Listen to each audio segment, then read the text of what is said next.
Hello there, my name is Murray Carter of Carter Cutlery. I just want to take a moment from my day to briefly explain the difference between white steel and blue steel.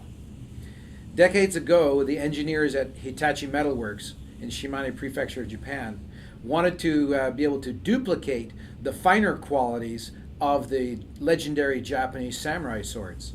So they cut several of them apart and did chemical analyses. And what they found that was very surprising was that the samurai swords had very few impurities in them. So the engineers at Hitachi, they smelted this white steel, which is a very clean and pure and simple steel. It's just carbon and iron, no alloying elements, and with special attention paid to the reduction of phosphorus and sulfur, so that you could have a blade of high Rockwell hardness and yet still maintain quite a bit of flexibility and toughness.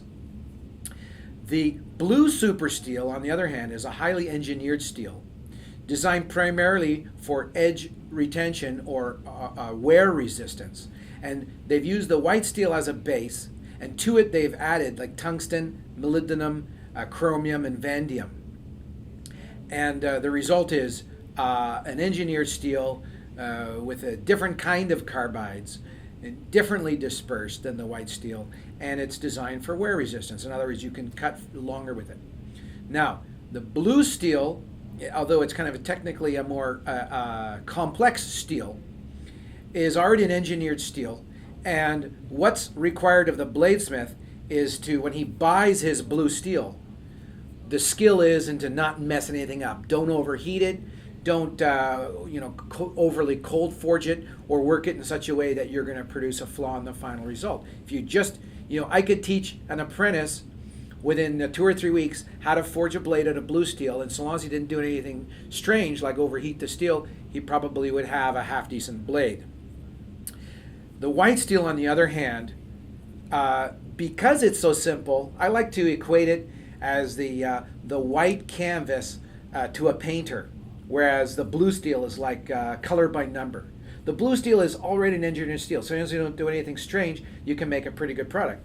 The white steel, on the other hand, it requires dedication, passion, expertise, know-how to really pull the full potential out of the blade.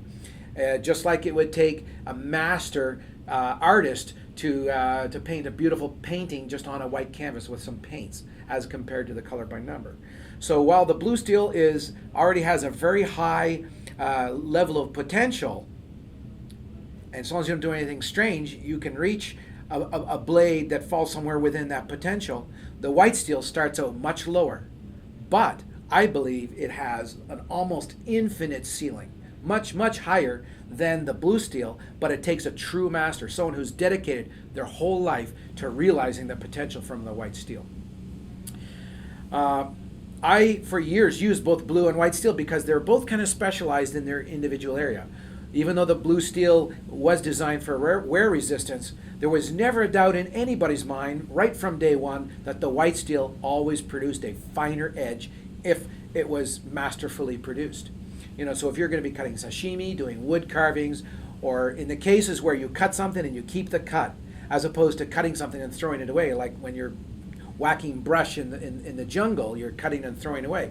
But if you're preparing food, if you're shaving your face or whatever, these are cases where you're cutting and keeping, and so the quality of the cut is very, very important. That's when you want to use white steel.